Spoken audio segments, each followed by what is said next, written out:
Cities generate 1.3 billion tons of solid waste, yet more than half the world's population does not have access to regular rubbish collection. Every day, on average, Kampala generates 1,500 tons of solid waste. A survey conducted by OSCAL in 15 landfills of the 5 major cities reveals that 98% of these landfills are unsanitary. By 2025, solid waste generation is predicted to rise to 2.2 billion tons. United Nations Environment Program predicts the amount will double in low developed countries of Africa and Asia due to urbanization, population growth, and increasing consumption. Poor waste management problems create numerous threats to the environment, health, and safety. Then we have issues of crop failures. Northern Uganda is characterized by agriculture. So there has been registered a lot of crop failures due to prolonged drought, which led to drying up of crops in the gardens and so on. Water for animal production also dried up, so there were several losses in both sector of agriculture, both animal production and crop production. Since the feeds for the animals, the grass also dried up, so this led to a lot of loss to the community within Gulu and the surrounding districts. Then we have erratic distribution of rainfall. Yearly, 3 billion tons of greenhouse gases are emitted. Methane and carbon dioxide, the two most dangerous gases, make about 98% of the landfill gases contributing to global warming and climate change. Human activities, from pollution to overpopulation, are driving up the Earth's temperatures and fundamentally changing the climate. In Gulu, 332 kilometers to the north of Uganda, the naturally growing mushrooms are expected in September and August because these have been the renowned wet season. We visited a one Mr. Rajkara Gracious at the heart of Gulu City at Elefante, where he started mushroom growing as an environmental protective method that also doubles as employment. So what we do is producing mushroom, but also adding values to the mushroom that we produce. Not only just the fresh one, but also we do the dry ones, and then we also do the powdered one.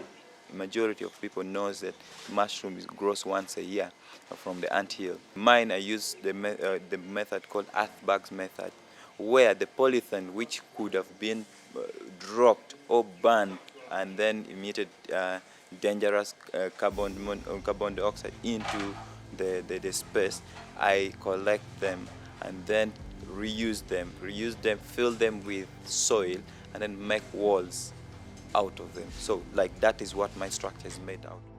Speaking to him, he shares his experience about mushroom farming and why he considers it environmentally friendly. Do a sterilization process.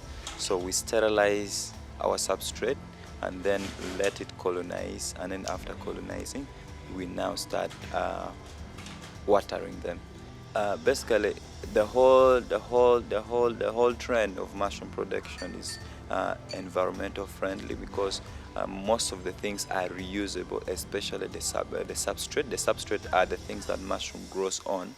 They are reusable, but also the used one, you can use them as fertilizers for other products. Since indoor mushroom cultivation requires a limited amount of water compared to other crops, this practice contributes to disaster risk reduction and climate change adaptation in dry areas where decreasing average rainfall may lead to more frequent and prolonged dry spells. It also provides an alternative for red meat, which emits 50 to 750 kilograms of carbon dioxide. This method of production has created or supported a chain of employment opportunities ranging from the CEO Agamega, hotels and restaurants, market vendors, cotton ginneries, garbage collectors, among others, which has improved the livelihoods of the community.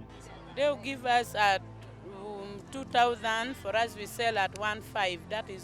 That we sell at 3.5. That is half kilo. The Environment Officer, Gulu District, tells us the climatic changes and other methods that have been adopted to curb the effect or dangers of climate change. Gulu City is covered by 1% of the forest. The total surface area, forest covers only 1%. However, wetlands covers 9% of the total surface area of Gulu City. So as Gulu City Council, we are trying all what it takes to conserve the originality of these wetlands so as to help in the response to climate change, since these wetlands are very critical in regulating the microclimate of the area.